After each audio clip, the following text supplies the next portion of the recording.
Wherwell, un petit village au cœur de l'Angleterre, fourmillait de vie. L'année était 1150. Les jours étaient simples, rythmés par le travail et la prière. Au-delà des champs, après la dernière chaumière, se dressait une maison solitaire. Elle était vieille, construite en pierre sombre. La forêt la serrait de près, projetant de longues ombres. C'était la demeure d'Elspeth, une femme rejetée par la plupart. Autrefois, elle était une herboriste respectée, soignant les malades à l'abbaye voisine.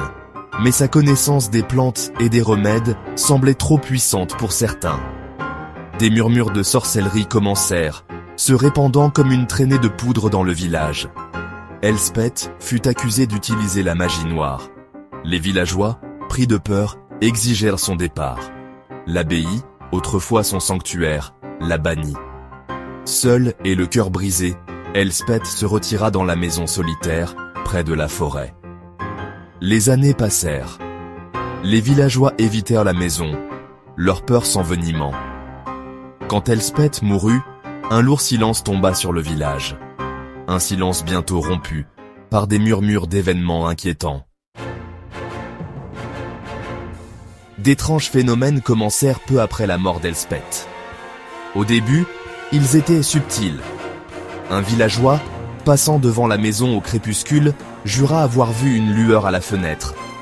Un autre prétendit entendre de faibles chants venant de l'intérieur, des paroles ressemblant à des prières latines. Les animaux aussi semblaient y perturbés. Les chiens, normalement turbulents, gémissaient et refusaient de s'approcher de la maison. Le chant des oiseaux, habituellement un chœur dans l'air du matin, cessait dès que quelqu'un s'approchait de l'ancienne demeure d'Elspeth. Puis, les apparitions commencèrent. Une silhouette sombre, grande et maigre, fut aperçue près du puits. Certains juraient que c'était Elspeth, revenue d'entre les morts pour se venger. La peur, d'abord un murmure, devint un rugissement dans le village. Terrifiés, les villageois se rendirent à l'abbaye, implorant de l'aide. Ils supplièrent l'abbé de faire quelque chose, n'importe quoi, pour mettre fin à ces événements inquiétants. L'abbé, homme de raison et de foi, savait qu'il devait agir. Il décida d'envoyer 2 de ses moines les plus pieux pour enquêter. Frère Thomas et frère Jean étaient reconnus pour leur piété et leur courage. Ils acceptèrent leur tâche avec une détermination solennelle. Armés de leur foi et d'une lanterne pour percer l'obscurité, ils se dirigèrent vers la maison à l'orée du bois. Alors qu'ils approchèrent de la maison, un calme surnaturel s'abattit sur eux. La forêt, habituellement animée par le bruissement des feuilles et le chant des insectes, était étrangement silencieuse. Les moines échangèrent des regards inquiets. Même l'air semblait lourd, chargé d'un sentiment palpable d'effroi. Arrivé devant la porte, frère Thomas frappa 3 fois. Silence. Il essaya la poignée. À leur grande surprise, la porte s'ouvrit en grinçant, comme pour les inviter à entrer. Murmurant une prière, les moines franchirent le seuil. À l'intérieur, la maison était sombre et froide. Une épaisse couche de poussière recouvrait toutes les surfaces et des toiles d'araignées pendèrent des poutres. L'air était vicié et lourd, sentant la terre humide et quelque chose d'autre. Quelque chose d'inidentifiable, mais de nettement désagréable. Les moines explorèrent la maison, leurs pas résonnant dans le silence. Ils ne trouvèrent aucun signe de vie, seulement les vestiges de l'existence solitaire d'Elspeth. La nuit tombant, ils se préparèrent à passer la nuit dans la pièce principale, leur livre de prière ouvert devant eux. À peine avaient-ils éteint leurs bougies que les perturbations commencèrent. Un chant sourd, dans une langue qu'ils ne comprenaient pas, semblait émaner des murs eux-mêmes.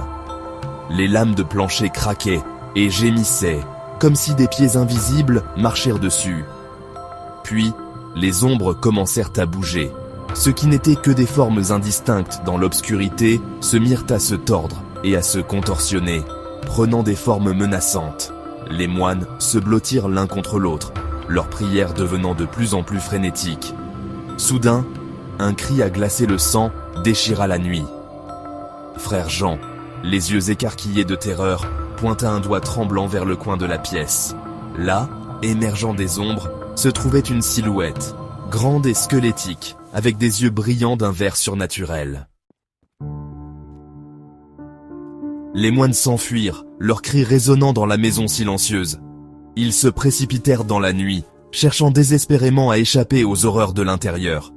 Ils ne s'arrêtèrent pas de courir, jusqu'à ce qu'ils atteignent la sécurité des murs de l'abbaye, le visage pâle et tiré. Leur récit bouleversa l'abbé.